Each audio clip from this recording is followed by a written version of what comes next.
J'ai vu le film ce matin, je ne sais pas si vous l'avez vu le film. Je l'ai vu, mais Vous je ne sais pas l'avez si j'ai vu la version définitive. J'ai eu une impression, alors je vous la lis tout simplement, j'ai eu l'impression de voir des similitudes entre le film de Téchiné dans lequel vous jouiez Oui. récemment et ce film-là. Parce que c'est l'histoire d'un homme amoureux, et il y a une histoire de passion et de dépendance, et une simplicité et une émotion Non, mais simple. ce qu'il y a de beau, c'est vrai que c'est le film de deux auteurs, avec un qui, je dirais, qui a une façon de voir les choses moins je dirais, percutante que André, moins passionnelle. Chez Xavier, c'est plus dilué, mais il y a une passion. Hein. Il y a quand même un auteur très très puissant derrière. Notamment, je dirais plutôt, s'il y avait quelqu'un qui passe entre Truffaut, Renoir, puis que Téchiné, c'est Téchiné dans sa... J'adore André, notamment dans le dernier film, parce qu'on avait fait Barocco ensemble. Et puis le dernier film, il y a quand même une chose obsessionnelle qui irait aussi vers Truffaut. Dans La femme d'à côté, par exemple, il y a ce que Miller n'avait pas réussi dans Ce mal étrange, finalement, l'obsédé sentimental. Et ça, chez André, il y a cette force-là, il y a cette vérité-là, en tout cas. Chez Xavier, je dirais que c'est quelque chose de, dans le sens Renoir du terme, c'est-à-dire les vérités, elles sont sous-jacentes, c'est-à-dire qu'on est dans une histoire qui pourrait être la nôtre, totalement d'ailleurs, une histoire d'amour qui est comme cette femme qui se donne à lui la première fois, lui qui chante ses chansons et qui malheureusement qui vit avec sa femme, qui vit avec ses meilleurs amis, c'est sa femme et l'amant de sa femme, et puis son public, et puis ses chansons, et puis sa chèvre, et puis cette région, et puis c'est ce que véhiculent les chansons, et tout ça. Jusqu'au jour où il rencontre cette jeune femme, où il pressent qu'elle a un mal de vivre quelque part, et puis là il transmet, c'est un passage. Et ça c'est magnifique, justement, moi c'est ce que j'aime dans les deux formes de poésie, dans les deux formes de cinéma. Parce que c'est ça ce qui me plaît beaucoup. Est-ce que justement cet humanisme transparaissait dans le scénario? Vous avez lu d'abord et ensuite vous avez rencontré Giannoli, je crois. Non, mais c'est surtout, Xavier que j'ai rencontré. Le script qu'il voulait faire était d'ailleurs, parce que moi peut-être ce qui permet aux gens aussi d'aboutir, c'est que c'est pas la peine de demander, surtout au cinéma. Moi je vois avec Truffaut, quand La femme d'à côté a été écrit, on l'a écrit semaine par semaine.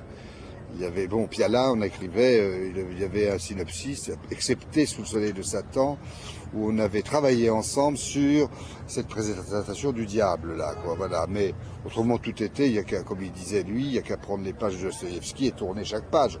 Hein. Mais chez Xavier, sans comparaison avec Piala, parce qu'il n'aime pas les choses, ça du même, mais je dirais avec des auteurs, des vrais auteurs, qui filment des choses qui sont graves et en même temps qui sont infilmables, qui sont la vie. Et de réussir comme il l'a fait là, c'était quoi la question exactement avant? La question c'était par rapport à je vous parlais de l'humanisme, du côté humain, très humain qu'on trouve dans le scénario. Et je voulais. C'était avant. Non, mais en vérité, dans le scénario, moi, le côté humain, c'est surtout la rencontre avec Xavier, et puis ses désirs, ce qu'il a envie de tourner. Le scénario, c'est plutôt une gêne. Mais ça nous sert de point de repère, et puis il part comme ça. Il y a un auteur comme ça qui me fait penser, c'est Peter Weir, quand on a fait Green Card pour les Américains. Peter n'aimait pas du tout les Américains là-dessus, et c'est pour ça qu'il avait fait ce Green Card. Et j'ai remarqué que les scènes, il les attaquait par des détails.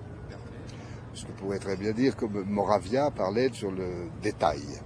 Donc il partait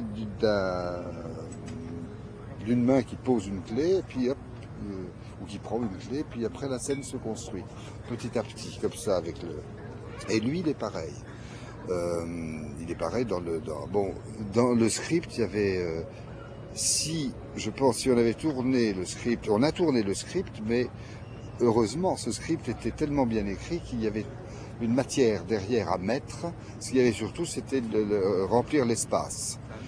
pour ça que ces visites, ces rondes de séduction dans ces maisons qu'elle fait visiter, en même temps, c'est comme son mystère à elle, que la communicabilité qu'elle a avec cet enfant, et qui va passer par cette espèce de transmetteur qu'est Alain Moreau, là, qui fait danser, chanter, et qui vit finalement, qui est devant son propre échec en même temps. Est-ce que, en faisant l'interview de Xavier Giannoli, j'ai senti vraiment quelque chose qui était de l'ordre d'une lutte contre le cynisme ambiant, une lutte contre ce monde finalement résolument pourri, presque comme Renoir le disait déjà à l'époque, quand il avait quand il avait tourné La règle du jeu. Est-ce que c'était ça le point d'accroche de rencontre et le point d'envie de faire quelque chose avec lui? Ah non, moi j'ai jamais je dirais qu'il n'y a pas de, je ne sais pas avec qui je travaille, avec qui je travaillais. Mais quand on parle avec lui, quand on voit ses références, quand on voit c'est comme quelqu'un qui vous dit voilà, j'aime ça comme peinture, j'aime cette musique, ça. Il connaît toutes les chansons par cœur. C'est-à-dire que c'est quelqu'un qui est passionné et passionnant en même temps. Donc ça, on peut pas, on n'est pas insensible à ça. C'est quelqu'un qui ne répète pas des choses, mais qui les revit, qui les retrouve. C'est pas ce qu'on voit dans la plupart de ce cynisme. Là. Justement, c'est l'inverse du cynisme. Il est dans une vérité qui appartient qu'à lui et avec une énergie qui me rappelle François. François Truffaut avait cette espèce de regard extrêmement pointu, jamais méchant. Parfois très violent, comme lui, hein. Très violent. Quand il a fait ses écrits contre les Christian Jacques et des choses, c'était très violent.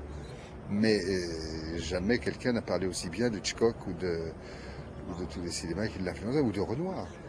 C'est vrai que même les Rivette ou même Godard, bon, Godard notamment,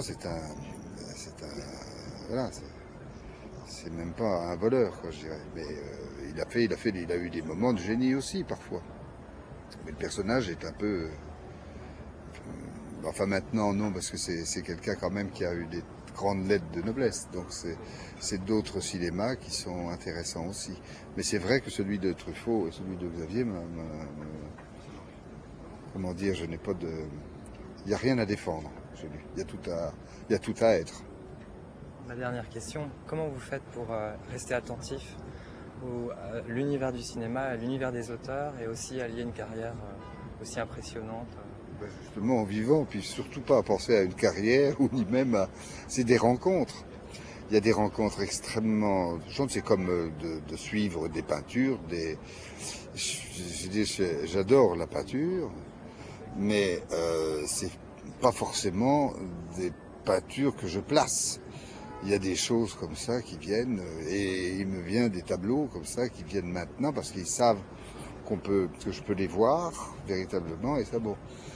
Non, c'est la vie. Je pense que qui parfois dérange d'ailleurs énormément. Ça dérange terriblement, cet amour de la vie que j'ai, cet appétit de vivre. Et même moi, ça me dérange. Je suis le premier qui est dérangé par moi-même. Les rapports à l'acteur, cette vie quand même d'acteur et de comédien. Non, j'ai une vie pas d'acteur. Je veux dire, je ne regarde pas à travers le prisme d'un acteur, ça m'ennuie. J'aime les acteurs parce que je trouve qu'ils sont, je dirais même enfantins, parfois un peu ils manquent de perversité. C'est dommage. Parce que c'est vrai qu'il y a des gens qui sont metteurs en scène, parfois peuvent être pervers, mais ceux-là ne m'intéressent pas. Je préfère des gens qui ont des vérités fortes, comme Téchiné, comme Giannoli, comme Truffaut, comme Piala, comme... il y en a comme Peter Weir, j'ai tourné Thomas Gilou par exemple. Tiens, voilà, il a des choses merveilleuses. C'est drôle comme les... Enfin, je sais pas, il y a des familles qui sont évidentes, quoi. Mais c'est certainement pas la performance d'acteur qui m'éblouit. Je vois trop les... Enfin, pas que chez les acteurs, parce que les acteurs finalement sont un peu victimes parfois, mais je vois trop les metteurs en scène ou d'autres ambitions un peu dégueulasses. Bon, merci beaucoup.